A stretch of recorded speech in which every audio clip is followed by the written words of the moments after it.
My name is Cale Thornwick, and I work the deep manufactorums of Hive Tertius on Mordian 7th. When I tell you about love in this place, understand that I speak of something fragile and desperate, something that blooms in the spaces between patrol routes and withers under the weight of endless surveillance. This is not a story of grand romance or noble sacrifice. This is about two people trying to find warmth in a world that has forgotten what warmth means. The air tastes of recycled breath and metal shavings down here in sub-level Theta 9. 37 floors beneath the spire's gleaming facade, where the nobles play their games of politics and pleasure, we forge the bolts that hold their world together.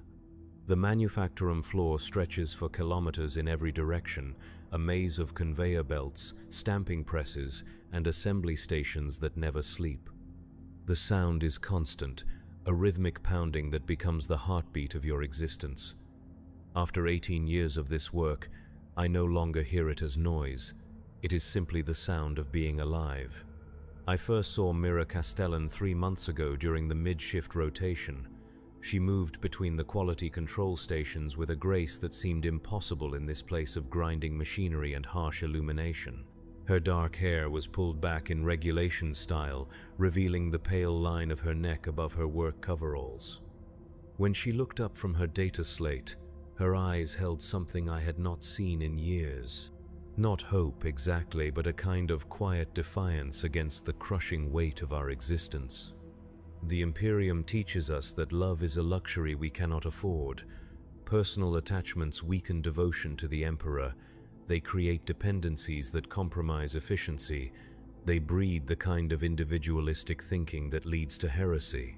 These lessons are carved into us from the moment we can walk, reinforced through daily prayer, work quotas, and the ever-present threat of re-education. Yet somehow, in defiance of all logic and safety, I found myself thinking about her during the long hours of assembly line work. Our shift begins at 400 hours, when the klaxons sound their harsh awakening call throughout the hab blocks. By 430, we are at our stations, heads bowed for the daily recitation of the litany of work. In toil we find purpose. We chant in unison, our voices echoing off the metal ceiling. In purpose we find the Emperor's will. In the Emperor's will we find our salvation. The words taste like ash in my mouth, but they are necessary. The servo skulls that drift above us record everything, their mechanical eyes scanning for signs of insufficient devotion. Mira works Station Gamma 7, checking bolt tolerances and recording variance reports. Her supervisor is a grizzled woman named Overseer Valdris, who earned her position through 40 years of flawless service and an absolute dedication to Imperial doctrine. Valdris watches her workers with the intensity of a hunting hawk, noting every pause, every glance, every moment of potential inefficiency. Under her gaze, conversation is minimal and always focused on work. But there are moments, brief spaces between the supervisory rounds when words can be exchanged. During one such moment, as I delivered a crate of finished bolt heads to her station, Mira looked up from her cogitator screen and spoke. "The tolerance variances have been increasing," she said, her voice barely audible over the machinery. "Batch 77 Alpha shows microfractures in the threading." I nodded, understanding immediately. This was not about bolt tolerances. This was about us. About the careful distance we maintained, the professional facade that barely concealed something deeper. The microfractures she spoke of were in ourselves, the tiny breaks in our conditioning that allowed forbidden thoughts to take root. "I'll check the stamping pressure settings," I replied, meeting her eyes for just a moment. After shift ends. Those words carried weight beyond their surface, meaning after shift meant the brief window of semi-freedom before mandatory rest cycle. It meant navigating the curfew patrols and surveillance networks that monitored every movement through the hab blocks. It meant finding ways to exist as something more than productive units in the Emperor's grand machine. The curfew begins at 2,200 hours and lasts until 400. During these 6 hours, movement through the hive is restricted to essential personnel only. Workers returning from late shifts, maintenance crews, and the ever-present Adeptus Arbites patrols. The streets between the manufacturums and residential blocks become canyon-like spaces filled with shadows and the distant hum of atmospheric processors. Lumen strips provide pools of sickly yellow light every 50 meters, creating a checkerboard of visibility and darkness. To meet someone during curfew hours requires careful planning. The patrol routes follow predictable patterns, timed to ensure complete coverage while maintaining efficiency. The Arbites move in pairs, their carapace armor gleaming under the artificial lighting, shock mauls hanging ready at their belts. They are not cruel, these enforcers, merely thorough. They understand that order requires constant vigilance, that even the smallest deviation from protocol can lead to chaos. But patterns can be learned, timing can be memorized, and love, it seems, makes people willing to take extraordinary risks. The drinking establishment I chose was called the Rust Crown, located in a converted storage bay 3 levels down from my hab unit. It was not officially a bar, as recreational alcohol consumption required permits that were rarely granted to manufacturing personnel. Instead, it existed in the gray space of imperial bureaucracy, technically classified as a nutritional supplement dispensary that happened to serve fermented grain beverages alongside the mandatory protein rations. The proprietor was an ancient man called Jorik, who had lost his left arm in a plasma conduit explosion 20 years earlier.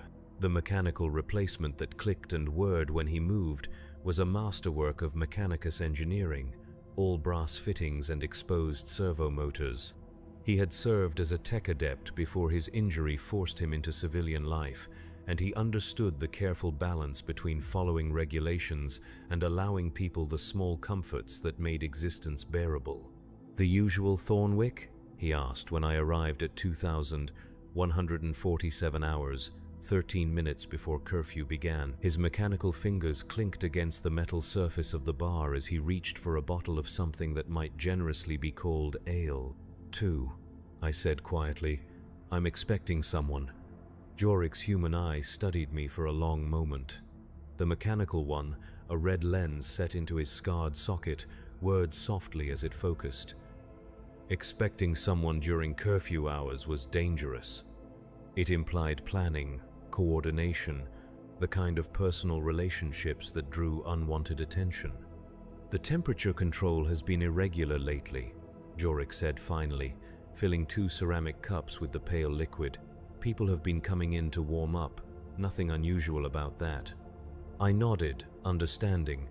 If questioned, we were simply 2 workers seeking shelter from the artificially regulated atmosphere. Random encounters, not planned meetings. The distinction was subtle but legally significant. Mira arrived 17 minutes after curfew began. I heard her footsteps on the metal grating outside before the door cycled open, admitting a swirl of recycled air and the distant sound of machinery. She moved quickly, her regulation work boots making soft clicking sounds against the floor. Her eyes swept the dimly lit space before settling on me, and something in her expression relaxed. "The heating in Hab Block 7 is malfunctioning again," she said, loud enough for Jorik to hear. Then quieter, "I thought I might not make it. There's an extra patrol on level 15 tonight." I pushed the second cup toward her, noting the slight tremor in her hands as she lifted it. The fermented grain brew was bitter and thin, but it was warm, and warmth was a precious commodity in the deep levels of the hive.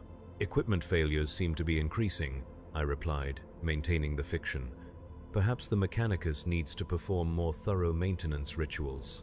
We spoke like this for nearly an hour, our conversation layered with double meanings and careful omissions. To any listening devices, we were simply 2 workers discussing operational concerns and seeking temporary shelter. But beneath the surface, we were mapping the territories of each other's thoughts, finding the places where our carefully constructed facades showed cracks. Mira had been born in the mid-levels, the daughter of a scribe who served the local administratum office. Her childhood had been spent among data slates and filing systems, learning to navigate the endless bureaucracy that kept the hive functioning. but a clerical error in her educational placement had sent her to the manufacturing levels instead of continuing in administrative service. She spoke of it without bitterness, but I could hear the loss in her voice. The life she might have lived, surrounded by books and knowledge instead of metal and noise.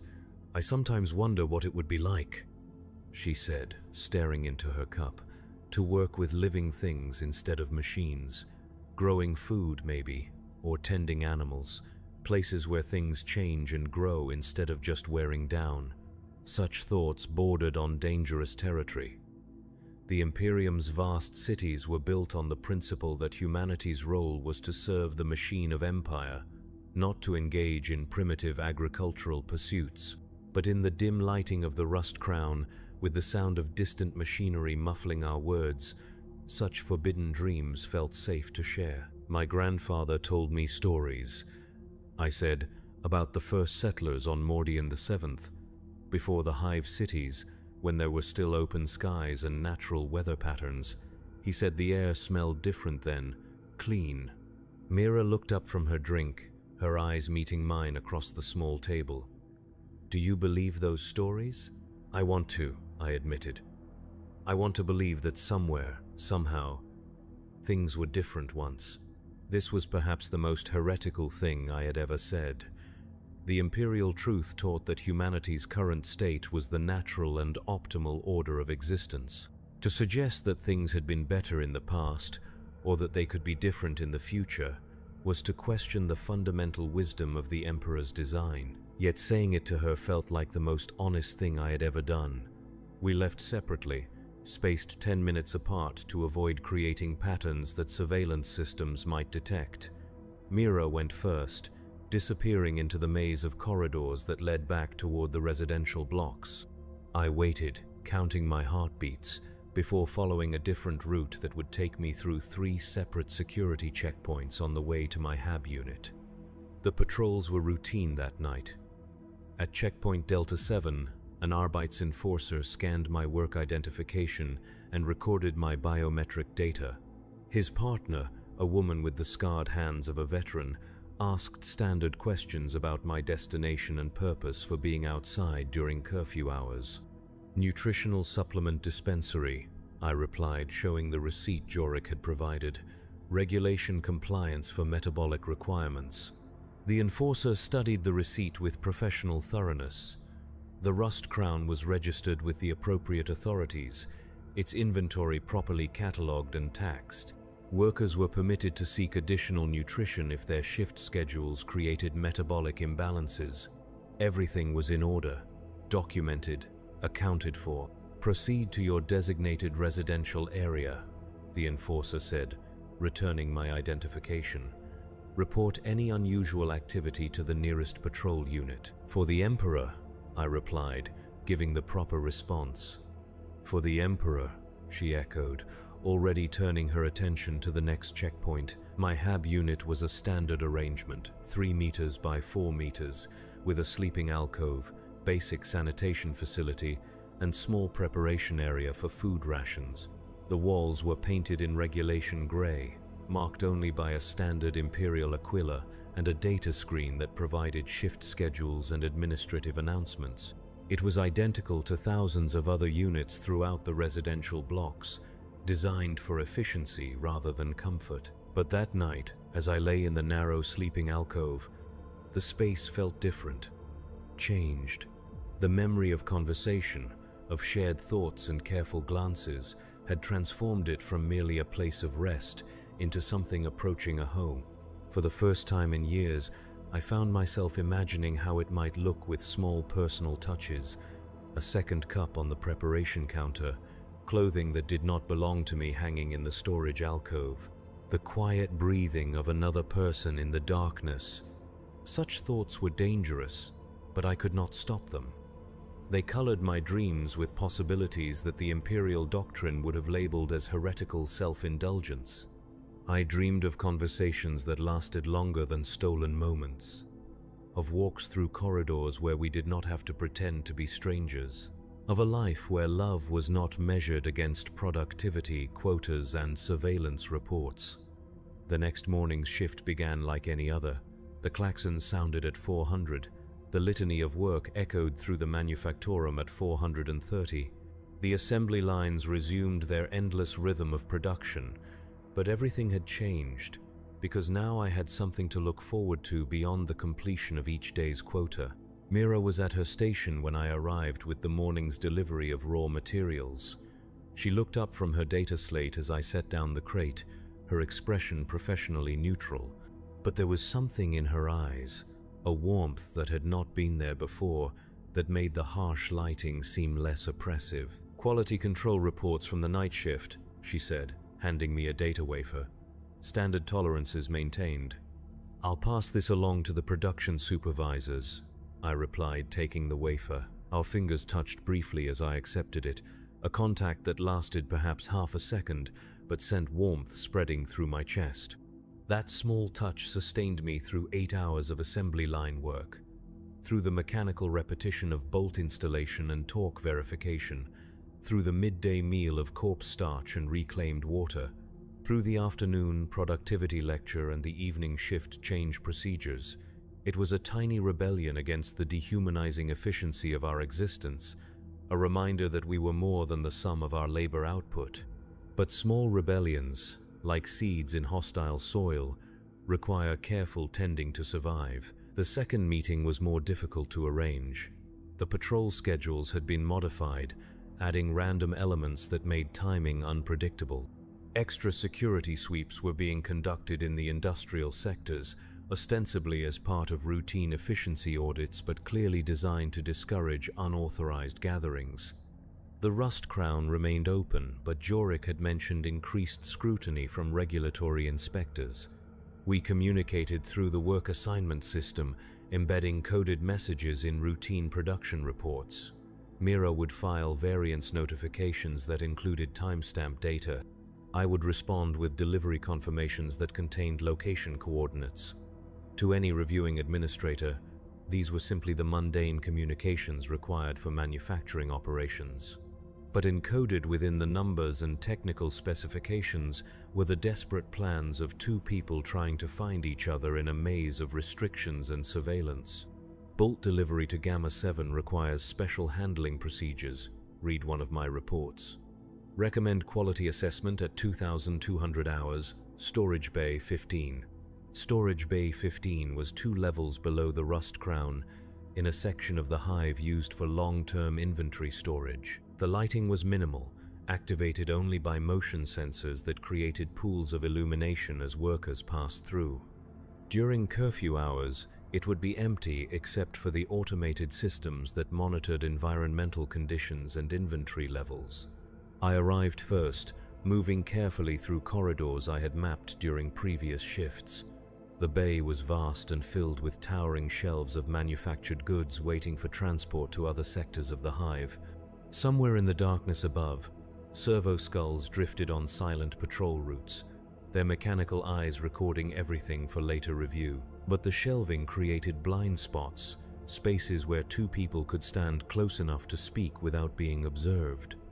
Mira appeared 15 minutes later, moving like a ghost through the shadows between the inventory racks. She wore a maintenance technician's coveralls over her regular clothing, the kind that would justify her presence in restricted areas during curfew hours. Her hair was hidden beneath a regulation work hood, but I would have recognized her silhouette anywhere. "This is more dangerous," she said without preamble, settling into the narrow space between two shelving units. "The new patrol patterns are more thorough." "I know," I replied, "but I needed to see you again." The admission hung in the air between us like an accusation. Need was not a word the Imperial doctrine encouraged. Need implied dependency, weakness, the kind of personal attachment that compromised loyalty to the Emperor.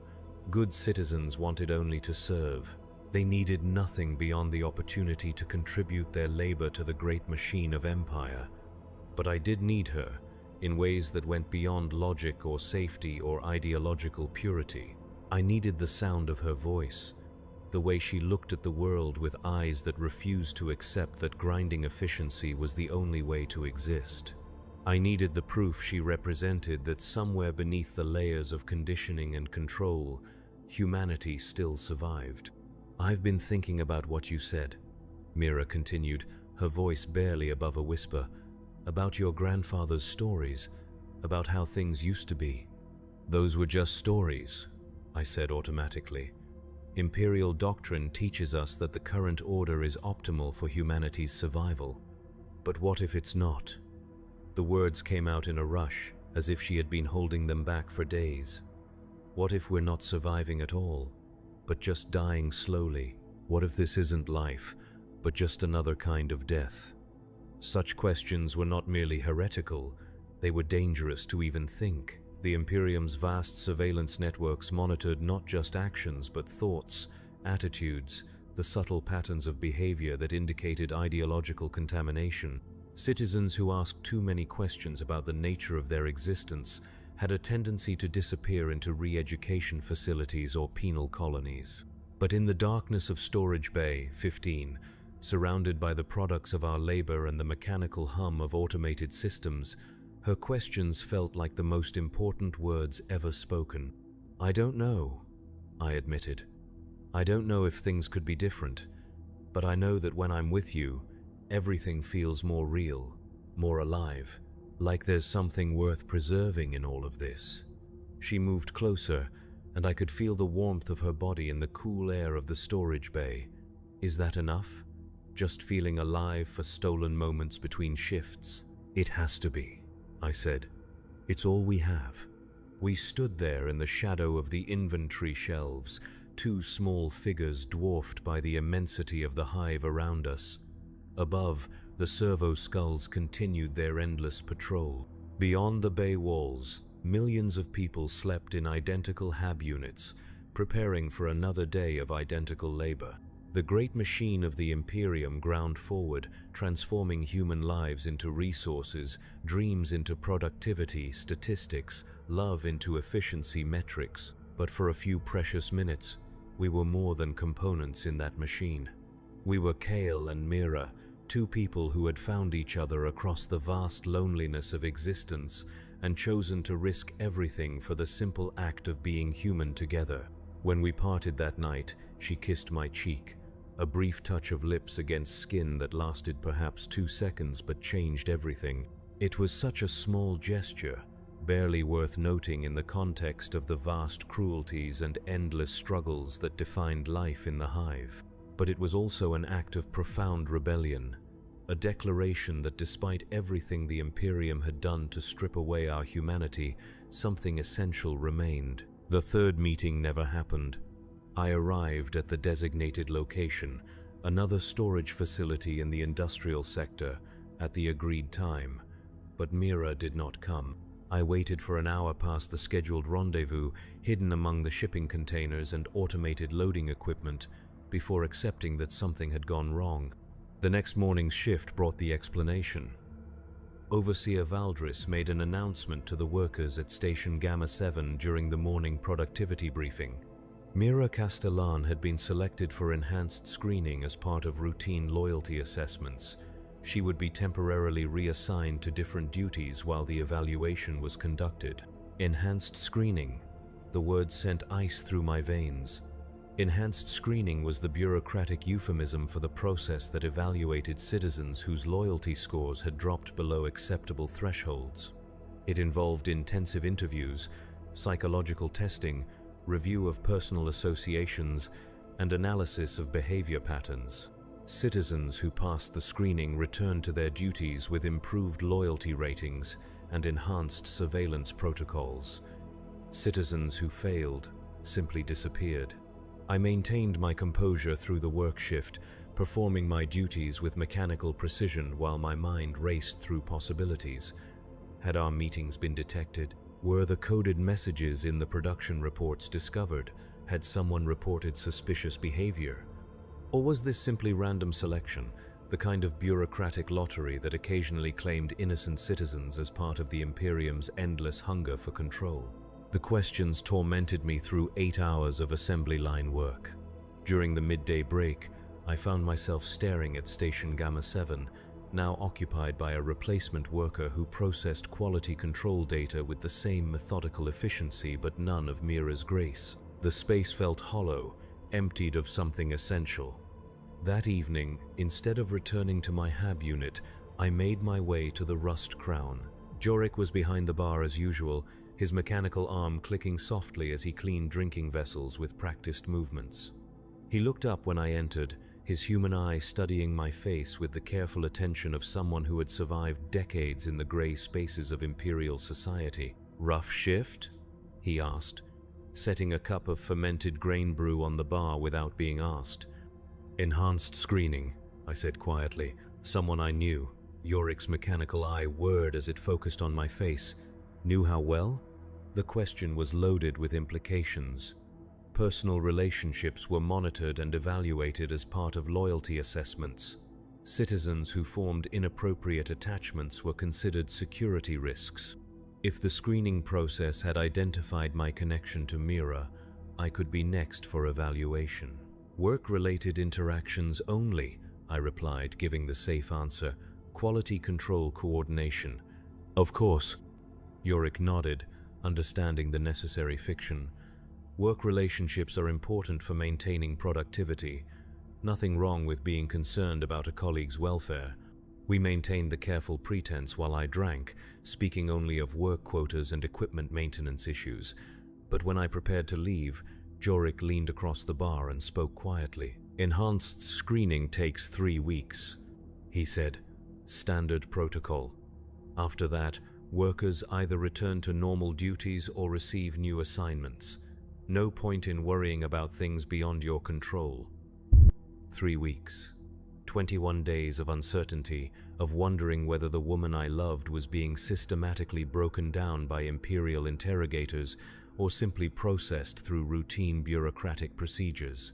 21 days of maintaining normal behavior patterns while fighting the urge to seek information, to ask questions, to do anything that might connect me to her case.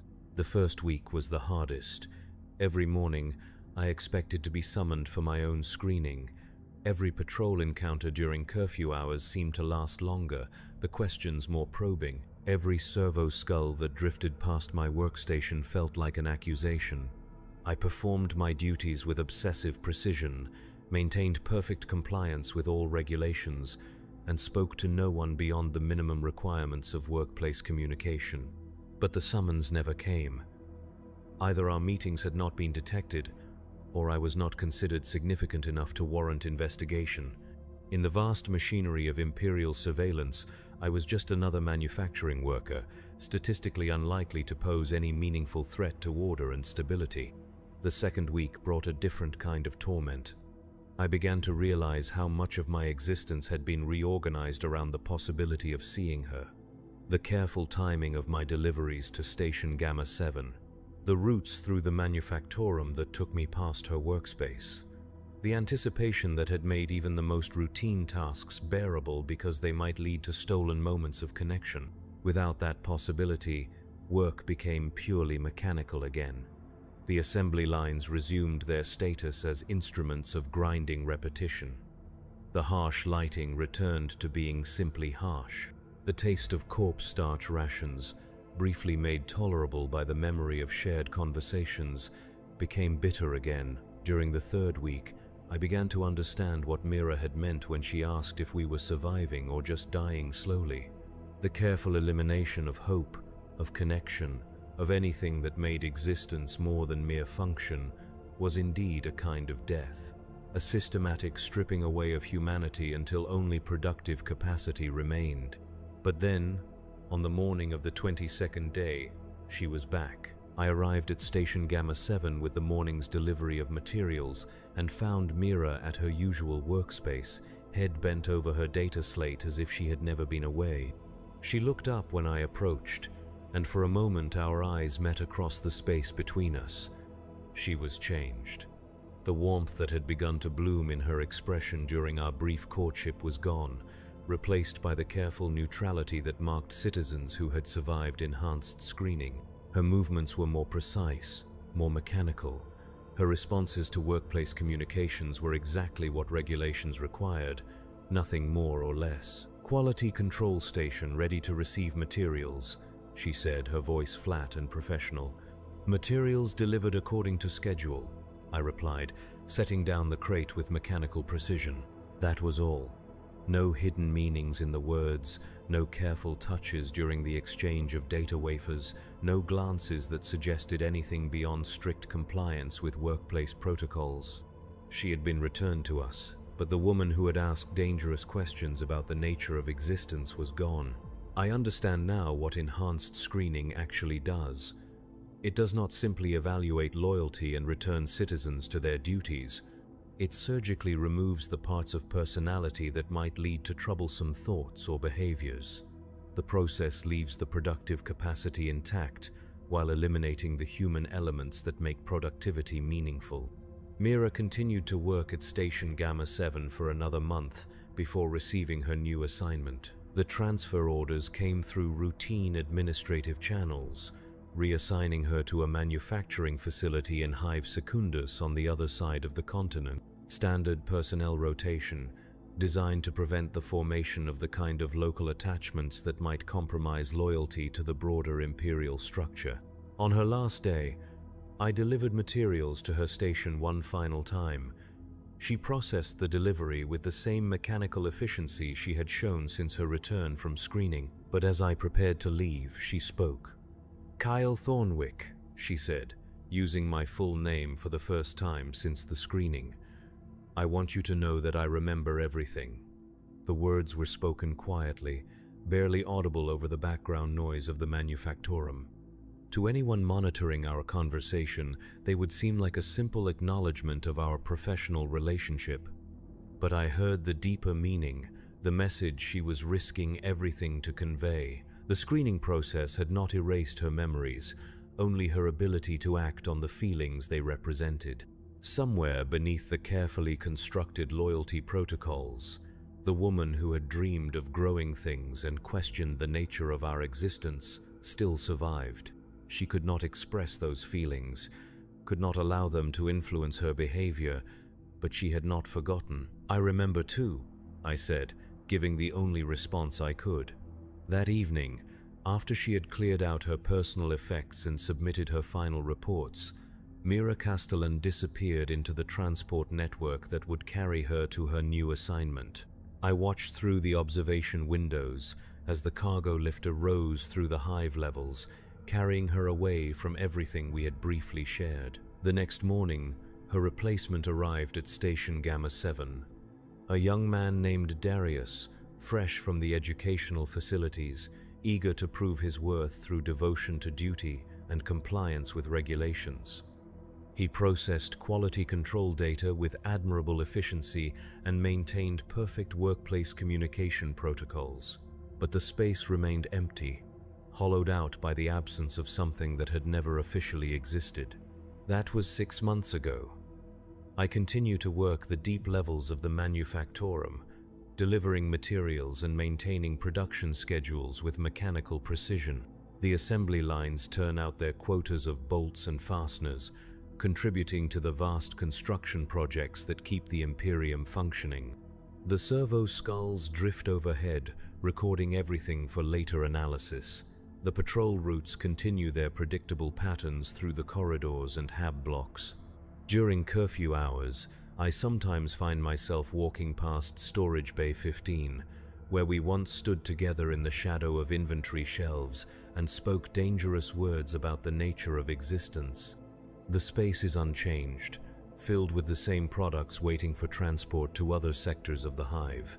But it feels different now, haunted by the memory of two people who briefly found each other in the vast loneliness of the Imperial machine. I no longer visit the Rust Crown.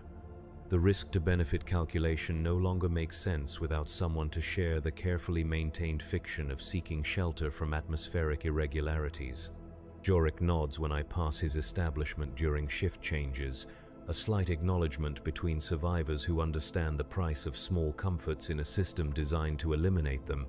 But I have not stopped thinking about the questions Mira asked in those precious stolen moments, about the difference between survival and slow death, about what humanity means in a context designed to strip it away, about whether the tiny rebellions of connection and care are worth the enormous risks they entail. The answers, I think, depend on what you believe survival actually means. If survival is simply the continuation of biological function within acceptable productivity parameters, then the imperial system succeeds brilliantly. The hive cities house billions of human beings who eat their rations, perform their duties, and contribute their labor to the great machine of empire. They survive, in the most basic sense of the word. But if survival means something more than mere function, if it requires